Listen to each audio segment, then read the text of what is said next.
కడప జిల్లా ప్రొద్దుటూరులో యథేచ్ఛగా మద్యం అమ్మకాలు జరుగుతున్నాయి. గాంధీ జయంతి రోజున మద్యం అమ్మకాల నిషేధం ఉన్నా అధికారులు పట్టించుకోవడం లేదు.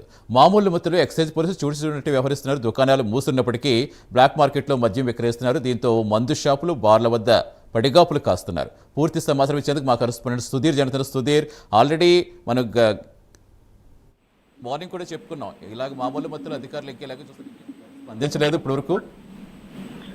Good afternoon Satish. ముఖ్యంగా చూసుకుంటే కనుక మనం ఉదయం రాయంపేట నియోజకవర్గంలో కూడా యథేచ్ఛగా మద్యం అమ్మకాలు చూస్తాం. అయితే ఈ నేపథ్యంలో కూడా చూసుకుంటే కనుక ఏదైతే కడప జిల్లా పరిధిలో ఉన్నటువంటి పొద్దుటూరులో కూడా వైన్స్ యాజమాన్యులు అయితే కనుక పూర్తి స్థాయిలో కూడా వాళ్ళ ఇష్టానుసారంగా కూడా అక్టోబర్ 2వ తేదీ గాంధీ జయంతి రోజున కూడా మద్య అమ్మకాలు కూడా పూర్తి స్థాయిలో అమ్ముతున్నారని చెప్పుకోవచ్చు. అయితే పొద్దుటూరులో ఉన్నటువంటి ఏదైతే గాంధీ సర్కిల్ ఉందో అక్కడ దాదాపుగా మనం చూసుకుంటే కనుక ఉన్నటువంటి బార్ షాపులు కావచ్చు, వైన్ షాపులు కావచ్చు, పూర్తి స్థాయిలో ప్రజలు తిరుగుతున్న నేపథ్యంలో కూడా యథేచ్ఛగా ప్రజలందరూ చూస్తుండగానే మద్యం అమ్మకాలు కూడా మొదలు పెట్టడం జరిగింది. అలాగే అక్కడ ఉన్నటువంటి దుకాణాలు ఏదైతే మూసి ఉన్నప్పటికీ కానీ బ్లాక్ మార్కెట్ అయితే కనుక పూర్తి స్థాయిలో కూడా అక్రమ మద్యం అయితే కనుక అమ్మకాలు అయితే కనుక జోరుగా సాగుతున్నాయని చెప్పుకోవచ్చు. అయితే మరో పక్క మనం చూసుకోవచ్చు, ఎవరైతే ఎక్సైజ్ అధికారులు ఇవాళ పూర్తి స్థాయిలో కూడా తనిఖీలు నిర్వహించాల్సిన నేపథ్యంలో కూడా ఏదైతే షాపులకు సంబంధించినటువంటి యజమానులు ఇస్తున్నటువంటి మామూలు మత్తులో మునిగి ఈరోజు కేవలం ఎవరైతే ఎక్సైజ్ శాఖ అధికారులు ఉన్నారో వాళ్ళు తనిఖీలు చేయకుండా పూర్తి స్థాయిలో కూడా